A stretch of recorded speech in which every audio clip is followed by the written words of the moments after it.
기독교에 있어서 빼놓을 수 없는 절기는 부활절기입니다.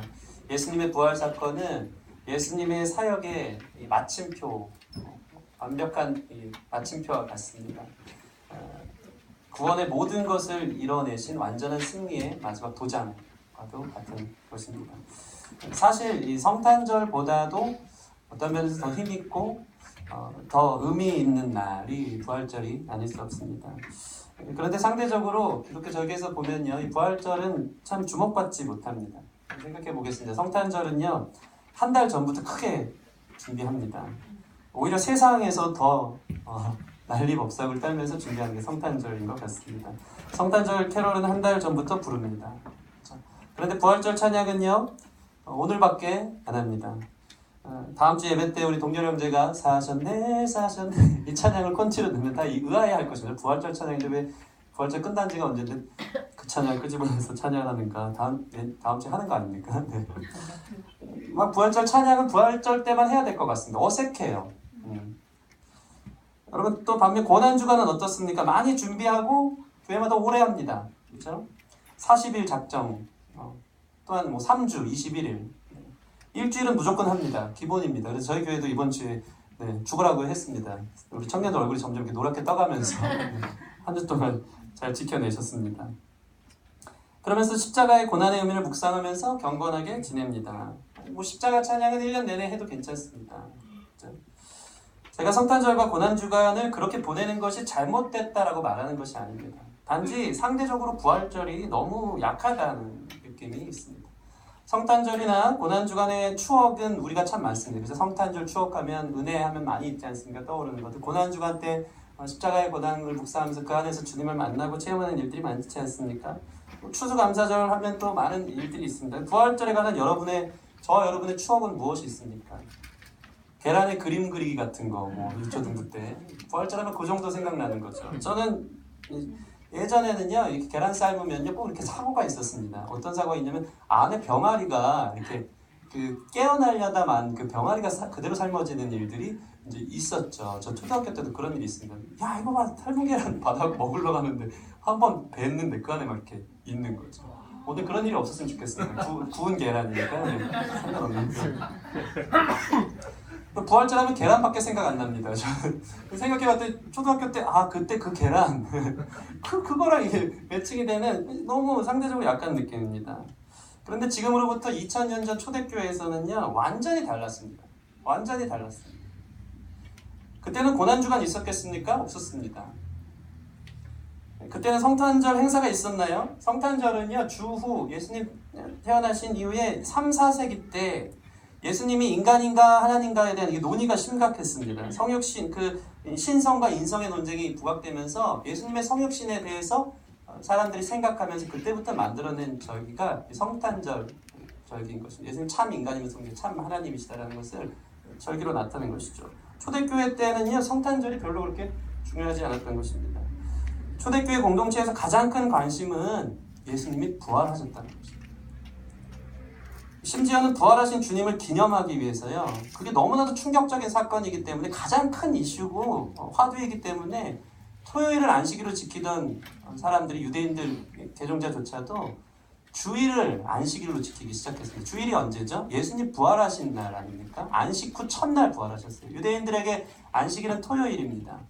그래서 제7일 안식일 경우 토요일을 지금 안식일로 지키는데, 우리는 우리의 삶의 진정한 안식은 부활하신 주님을 통해서 얻을 수 있다는 것을 기념하면서 우리는 안식 후 첫날인 이 주일을 안식일로, 그리고 부활을 기념하는 주일로 보내고 있는 것입니다.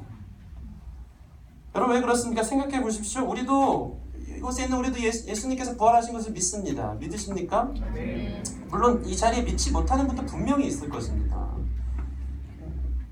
더 심각하게는 별 생각이 없는 분도 있을 것입니다. 그게 중요한가? 그런가 보지. 별로 생각해보지 않았어요. 별로 진지한 제 문제랑은, 제 인생의 문제에 비해서는 너무 그렇게 무겁게 다가오지 않습니다. 그런데 초대교회에서는요, 우리가 지금 믿는 이 부활과는요, 그 무게감이 다른 거예요. 무게감. 예수님이 말씀대로 살아나신 거예요. 수많은 증인들이 막 진짜 살아서 있는 거예요. 사도 바울이 고린도전서 쓸 때마다 그 증인들이 지금도 살아있고 막 이런 표현들이 있는 거예요. 그분이 진짜 메시아였다. 그분은 진짜 그리스도였다. 부활하신 예수님 너 만났니? 만났어. 막 500여 형제들에게 예수님이 보여지기 시작하니까 증인되어지는 것입니다. 부활하시고 승천하시고 너 봤어? 도마 사도는 야 직접 부활하신 예수님을 만져보기도 했대. 옆구리 창자국에 손도 넣어보기도 했대.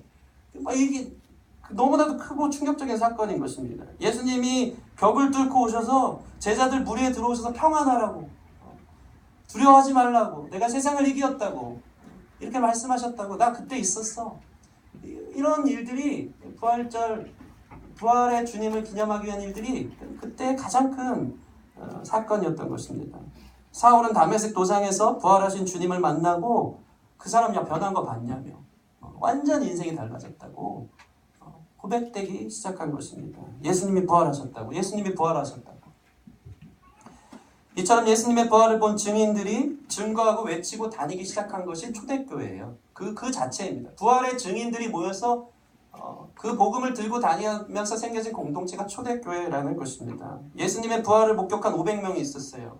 500명 중 120명만 남았습니다. 120명이 마가 다락방에 모여서 예수님께서 약속하신 대로 성령을 사모하면서 기도했을 때 하늘에서 불과 같은 성령이 떨어지기 시작하면서 부활의 증인들이 만들어낸 것, 그 성령의 강림과 함께 만들어낸 것이 바로 초대교회라는 것입니다.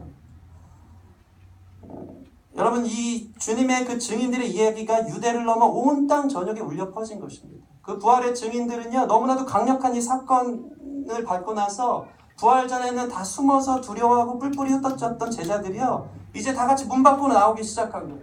목숨도 아깝지 않은 일이 돼버린 거예요. 예수께서 부활했으니 내 죽음이 뭐가 아깝냐면서 그 주님의 승리 앞에 그 승리를 외치면서 증거하며 다니기 시작한 거예요. 로마에 대항하면서 전 세계적으로 그 복음이 증거되면서 부활의 증인들의 소식이 바로 수백 년 전 우리나라까지 와서 그 선교사님들을 통하여서 순교한 그 선교사님들을 통하여서 그 복음이 오늘 우리 한국 교회까지 들려지게 된 것입니다.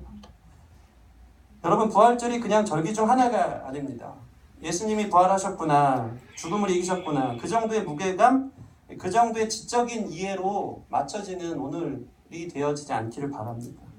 부활하신 예수님을 믿고 만나는 사건에 와닿는 무게감이 오늘 말씀을 통해서 예배를 통해 달라지기를 소원합니다. 새로운 설렘이 생겨야 돼요. 진짜 소망이 생겨야 돼요.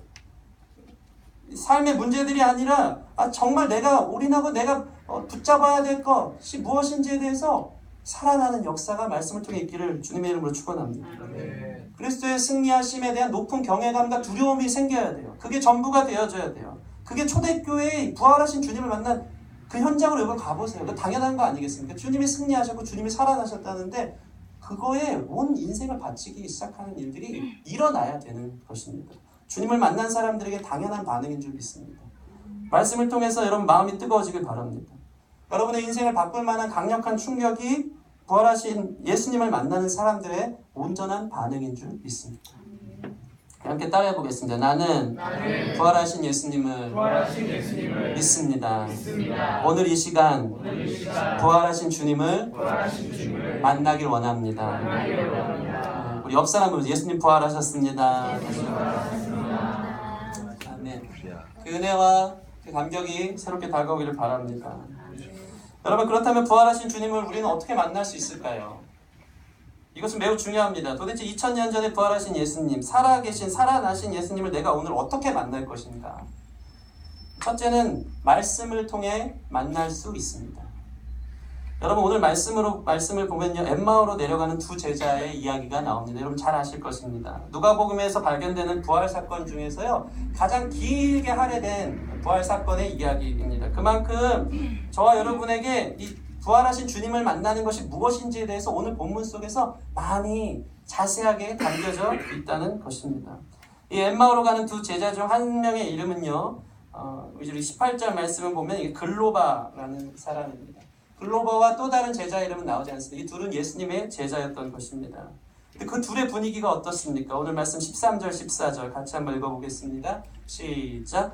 그날에 그들 중 둘이 예루살렘에서 25리 되는 엠마오라 하는 마을로 가면서 이 모든 된 일을 서로 이야기하더라. 여기서 그날에라는 것은 24장 처음에 나옵니다. 안식 후 첫날 예수님 부활하신 날이에요. 그날 즉시 그들이 엠마오라는 작은 마을로 가기 시작했습니다. 25리쯤 됐다는 것은 한 10km 정도 되는 거리인 것입니다. 사실 그들은요, 예수님이 부활하셨다는 소식을 들었습니다. 여인들을 통해서 들었습니다. 무덤에 계시지 않다는 말을 들은 것입니다. 그런데 보면요, 오늘 그 24장 우리 11절 말씀 한번 보실까요? 11절, 12절. 여러분 성경으로 보세요. 앞에 있지 않습니까? 제가 읽어드리겠습니다. 사도들은 그들의 말이 허탄한 듯이 들려 믿지 아니하나 베드로는 일어나 무덤에 달려가서 구부려 들여다보니 세마포만 보이는지라 그 된 일을 놀랍게 여기며 집으로 돌아가니라. 여인들이 부활하신 주님을 빈 무덤을 보고 와서 소식을 전하기 시작했어요. 근데 사도들, 제자들이 지금 뭐라고 합니까? 그 말이 허탄한 듯 들려 믿지 않았대요. 믿을 수가 없었던 거예요.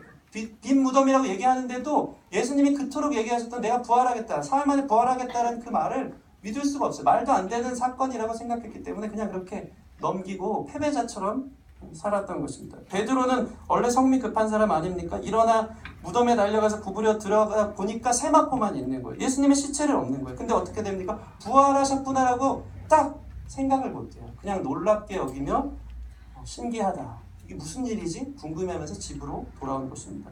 제자들이 다 그런 거예요. 그 두 제자, 엠마오로 가는 두 제자도 그날 그 얘기를 들으면서도 불구하고 그냥 눈이 어두워져서 허탄한 마음을 가지고 반신반의한 마음을 가지고 그렇게 엠마오로 걸어가기 시작한 것입니다.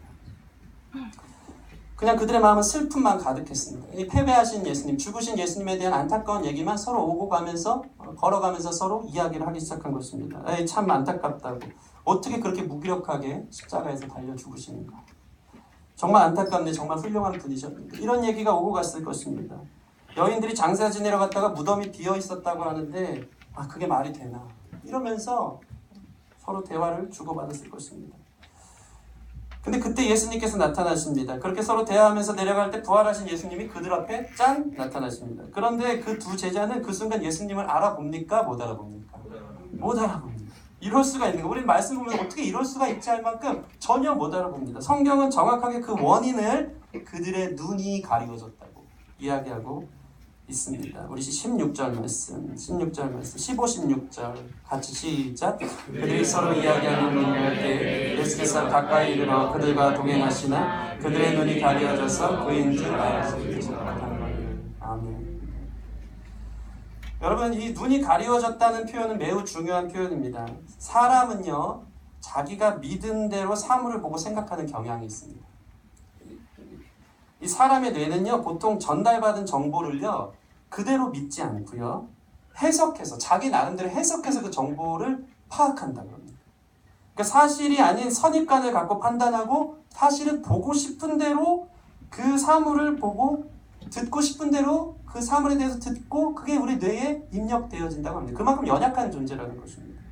제가 가끔 EBS 지식 채널을 보다 보면 참 재밌는 실험들이, 뇌에 관한 재밌는 실험들을 참 많이 합니다. 이런 것을 본 적이 있습니다. 어떤 사람이 지나가다가, 설정이죠. 지나가다가 길을 물어봅니다. 지도를 하나 주면서 길을 물어봅니다. 여기서 극장이 어떻게 하는 거죠? 하고 모르는 사람한테 물어봅니다. 근데 일부러 그다 이게 짜고 치는 고집처럼 맞춰놓은 거죠. 커다란 간판을 든 사람들이 이렇게 서로 얘기하는데 그 사이를 지나갑니다. 지나가다가 그 간판 뒤에 사실은 다른 사람이 숨어 있어요. 생각해보세요. 이렇게 서로 얘기하는데 그 사이로 큰 간판이 지나가고 그 숨어있던 사람이 그 질문한 사람과 순간적으로 대체를 바꿔치기를 하는 거예요. 그리고 싹 사라져요. 그러면 처음에 물어봤던 그 사람이 간판 뒤에 숨어있던 사람으로 바뀌어 있는 거예요.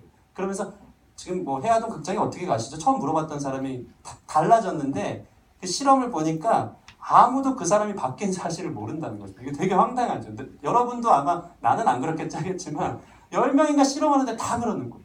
심지어는 처음에 남자가 와서 여기 지도 좀 알려주세요. 여기 어떻게 극장 가는 거죠? 하고 간판이 싹 지나가면서 여자로 바뀝니다.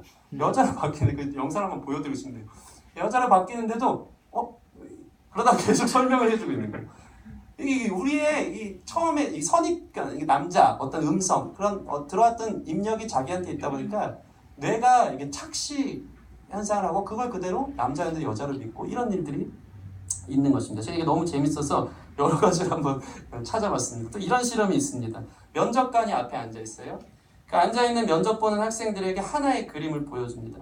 그 그림은 이게요. 3개의 줄이 그림에 있는데 누가 봐도 맨 밑에 줄이 2개의 줄보다 짧아요. 짧은 줄을 이렇게 놓고 이 2명은 그냥 이렇게 만들어 놓은 인물이죠. 처음 사람한테 이제 물어본 거예요. 이 3개의 줄 중에 어떤 게 제일 짧아 보이십니까?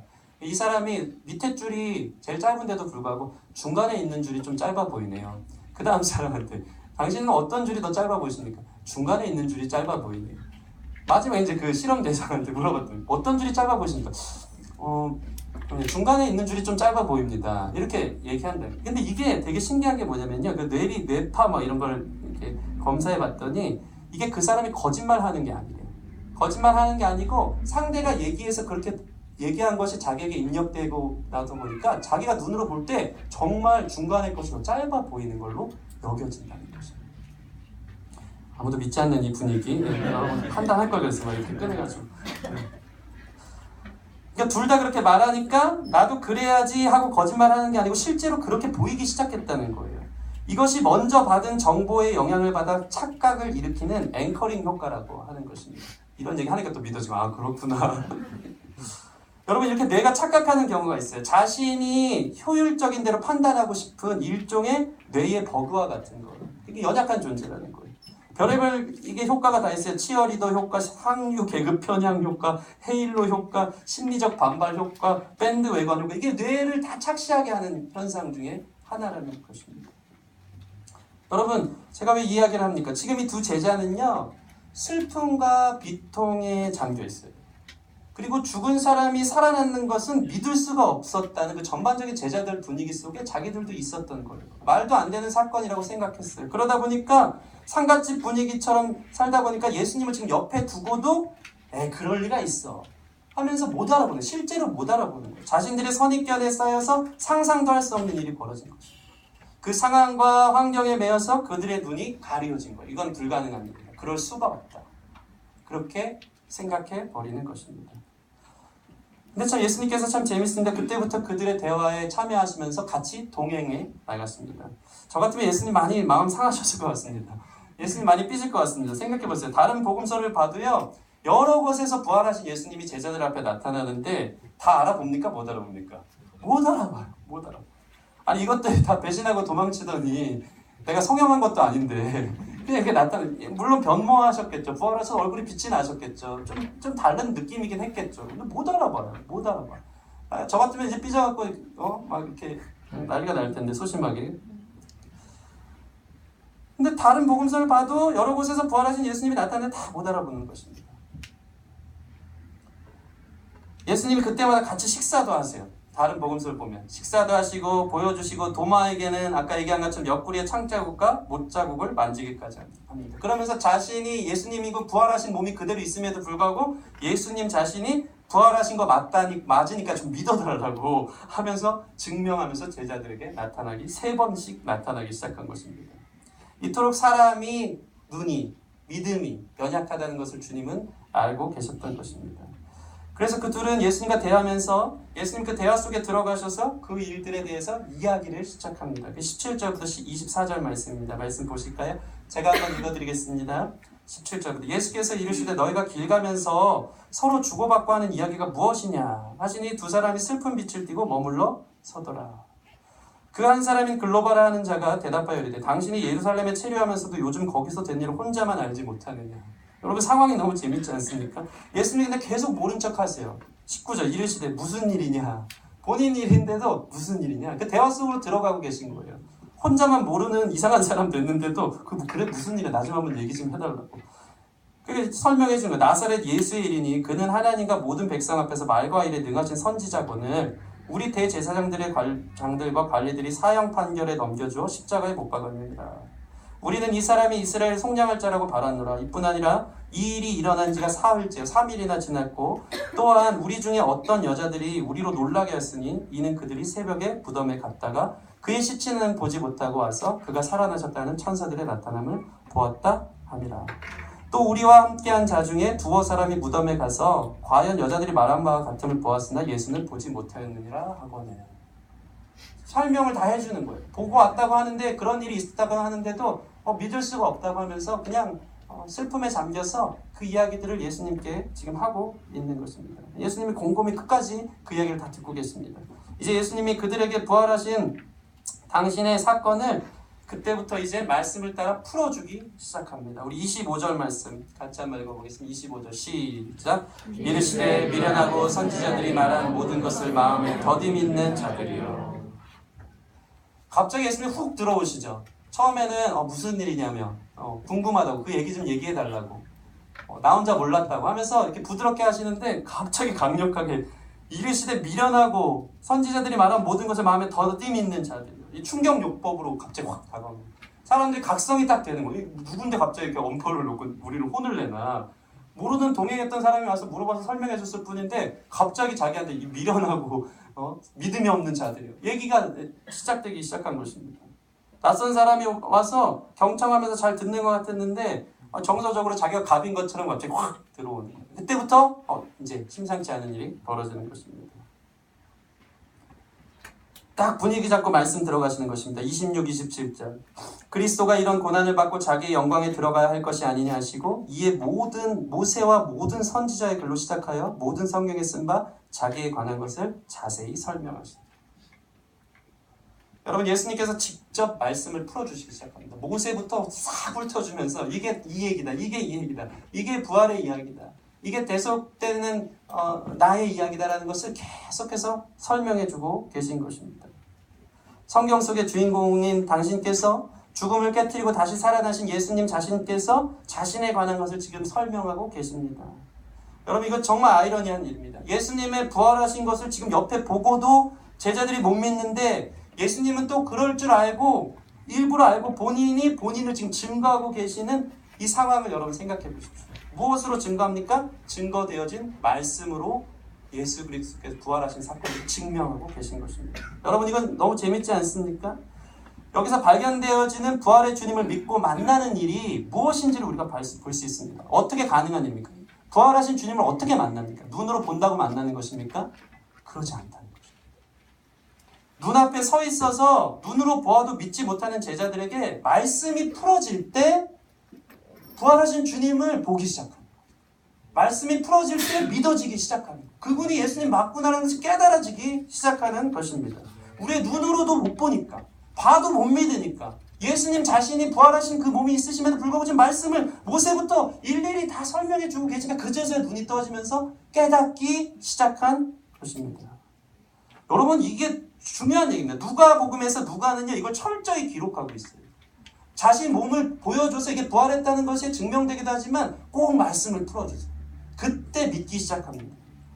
누가복음 24장부터는 부활에 관한 이야기인데요. 7절, 8절 말씀 같이 한번 읽어보겠습니다. 앞에 보시고 시작. 이르시기를 인자가 죄인의 손에 넘겨져 십자가에 못 박히고 제3일에 다시 살아나야 하리라 하셨으니 한데 그들이 예수의 말씀을 기억하고 이 여인들에게 하신 말씀. 예수님이 일일이 또 어떻게 죄사함을 받고 십자가에 달려 죽고 부활하는지에서 말씀을 또 풀어 설명해 주니까 어떤 일이 벌어집니까? 그들이 예수의 말씀을 기억하고 예수님 진짜 부활하시고 당신 맞으시구나 깨닫기 시작하는 것입니다.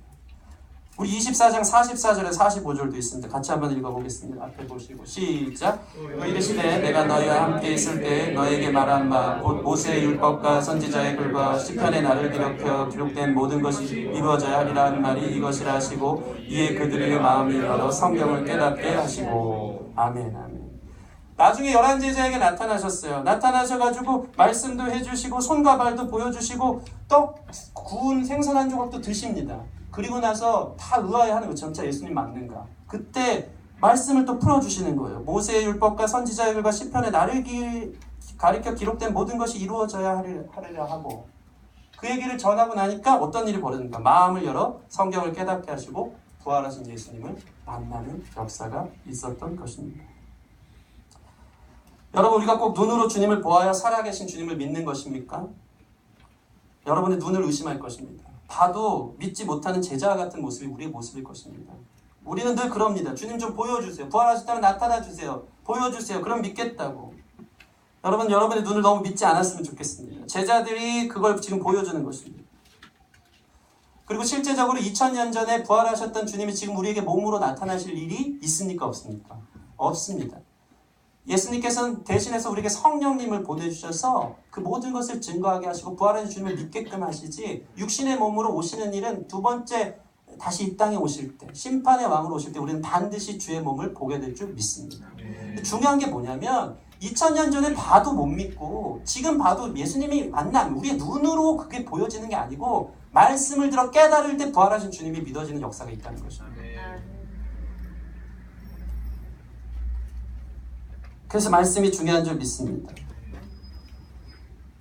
말씀이 더 확실한 거예요. 말씀이면 충분한 줄 믿습니다. 성령께서 말씀 앞에 우리의 눈을 밝게 해서 부활하신 주님을 지금 만나게 하시도록 여러분을 초청하여 이 자리에 온 줄 믿습니다. 그래서 예수님이 도마에게 이렇게 말씀하십니다. 도마가 제일 의심 많지 않았습니까? 예수님 손자국도 보고 옆구리에 손도 넣습니다. 그때 예수님이 이 말씀하십니다. 요한복음 21장 29절 말씀 같이 한번 읽어보겠습니다. 시작. 예수께서 이르시되 너는 나를 본 거로 믿느냐? 보지 못하고 믿는 자들은 복되도다 하시니라. 아멘. 보지 못하고 믿는 자들은 복되도다. 볼 수 없지만 믿게 되는 복된 사람들이 되었으면 좋겠습니다. 이 말은 예수를 봤다고 믿는 것이 아니고 보지 못했다고 믿지 못하는 것이 아니라는 것입니다. 예수님의 말씀을 깨닫는 자는 누구든지 부활의 증인이 되어서 그 증인되어지는 것에서 예외가 없는 줄 믿습니다. 여러분, 어떤 사람들은 평생토록 예수님의 부활이 거짓이라는 것을 증명하려고 사는 사람들을 참 많이 봅니다. 그걸 증명하기 위해 일생을 바쳐서 연구합니다. 그렇게 논문도 씁니다. 그렇게 해서 석학이라고 일컬어지는 많은 신학자들이 또 연구가들이 있습니다. 별의별 설이 다 있어요. 예수님 부활하신 게 아니라는 것을 증명하려고요. 그들이 쓰는 논문 중에 제일 유력한 게 뭐냐면 기절설이라는 거예요. 기절설. 여러분 기절설 들어보셨어요? 이게 뭐냐면 예수님은 십자가에서 달려 죽으신 게 아니었다는 거예요.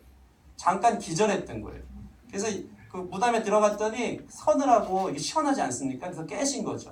부활이 아니고 기절설을 증명하고 논문 써서 대박난 사람들이 있는 거. 아닌 것을 증명하려고 난리를 치는 겁니다. 제일 유력한 게 뭐냐면 도둑설이에요. 도둑설. 예수님의 시체는 죽었었는데 당시 제자들에 의해서 도둑 맞은 것이다.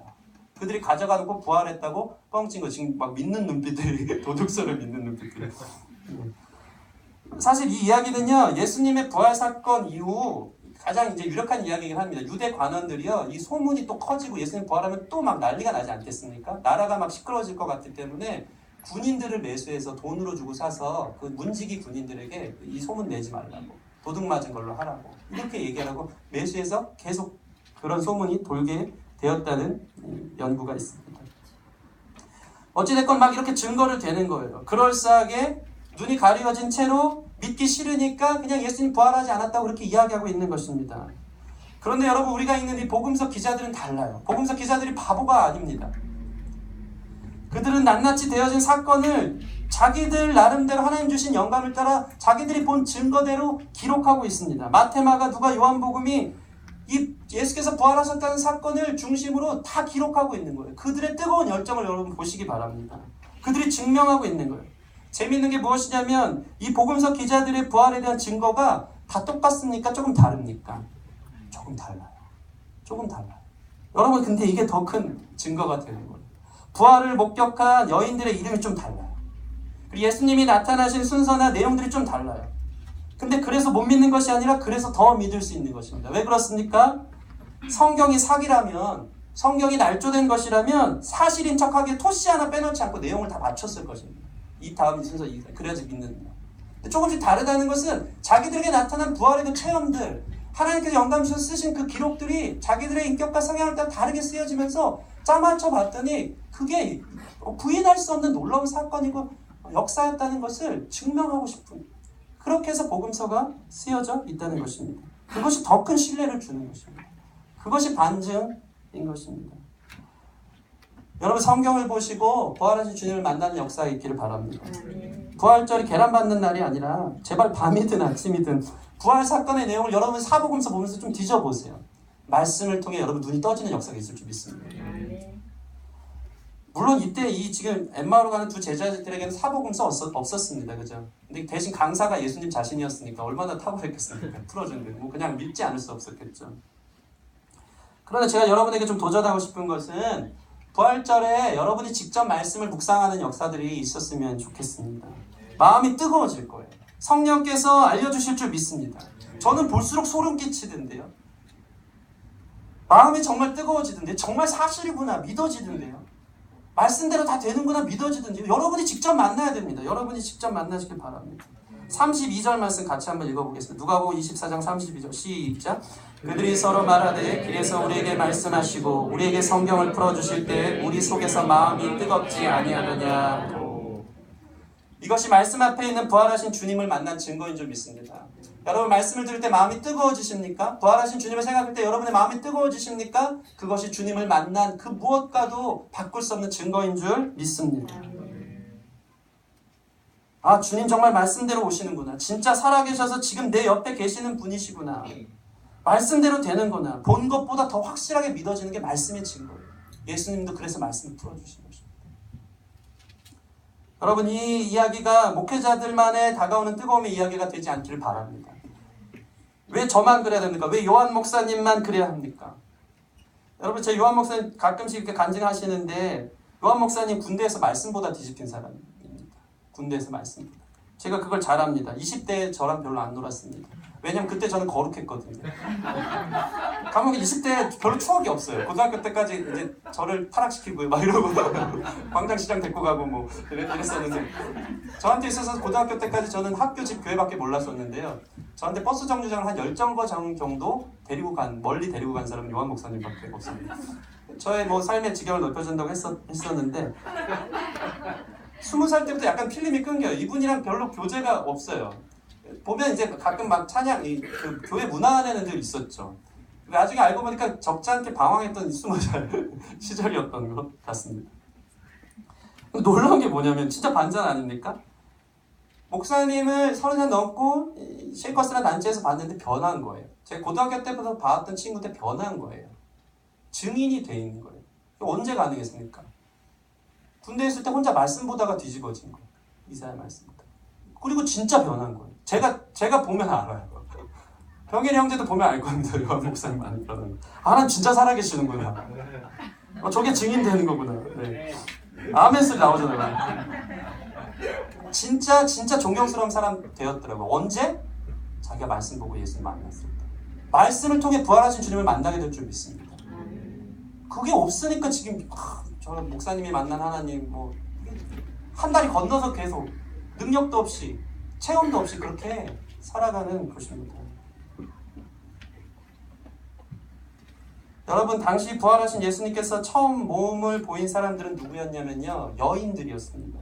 당시 여인들은 증인으로 설 수 없는, 공식적인 자리에서 증인으로 설 수 없는 신분이었어요. 여인들은 증인으로 법정에서 설 수 없는 예외된 사람이었습니다. 그런데 주님께서 여자들에게 제일 먼저 나타나셨어요. 증인될 효력이 없는 그들에게 나타나셨어요. 왜 여인들에게 먼저 보이셨습니까? 이 말은 곧 예수님의 부활하심은 누구나 체험하고 만날 수 있다라는 이야기인 줄 믿습니다. 목회자들만의 부활하신 예수님이 아니고 이 자리에 주께서 부르신 여러분 한 명 한 명이 부활하신 주님을 직접 만나는 일들이 다 열려 있는 줄 믿습니다. 그래서 주께서 부활하신 줄 믿습니다. 그리고 사실 여인들에게 나타나셨던 놀라운 그 예수님의 그 은혜가 있습니다. 왜 그렇습니까? 여인들이 어떻습니까? 이 소문을 대박 잘 내는 스타일 아닙니까? 만나기만 하면 조잘조잘 얘기를 너무 잘하잖아요. 입이 가볍지 않습니까? 만날 때 예수님 부활했다고. 그래서 여인들을 만났다는 이제 그런 얘기도 있습니다. 웃기자고 한 얘기인데 너무 은혜스러운 분위기라 통하지 않습니다. 여러분 어찌됐건 이처럼 누구나 다 부활의 증인들로 여러분을 부르신 줄 믿습니다. 마귀가 제일 좋아하는 말이 여러분 무엇인지 아십니까? 뭐냐면 평신도란 말이에요. 평신도 뜻이 뭡니까? 나는 말씀의 비전문가다라는 얘기예요. 나는 말씀의 비전문가니까 그냥 목사님 풀어주는 대로 믿을게요. 목사님 다리 건너서 알게요. 그렇게 들을게요. 예, 아멘, 믿습니다. 여기서 여러분 완전히 깨졌으면 좋겠습니다. 그걸 넘어서시기 바랍니다. 왜 목사님이 만난 이 필터를 통과해서 예수님을 만나려고 합니까? 여러분 우리가 누구나 다 말씀의 전문가가 돼서 볼 때 성령께서 깨닫게 하셔서 주님 만나는 역사들이 여러분 삶 가운데 있을 줄 믿습니다. 그게 성경이 얘기하는 계시라는 게 계시. 특별 계시. 부활을 보여주며 이 말씀으로 주님의 부활하심을 보여주고 계시는 것입니다. 눈으로 본 것보다 확실한 증거라는 것입니다. 이 말씀 앞에 엎드려져서 참된 증인 되어지기를 주님의 이름으로 소원합니다. 두 번째, 언제 부활하신 예수님을 만날 수 있습니까? 오늘은 두 번째까지밖에 없으니까 여러분 걱정하지 마시고. 언제 부활하신 주님을 만날 수 있습니까? 따라해 보겠습니다. 성만찬. 우리 30절에 31절 같이 한번 읽어보세요. 30절, 31절 시작.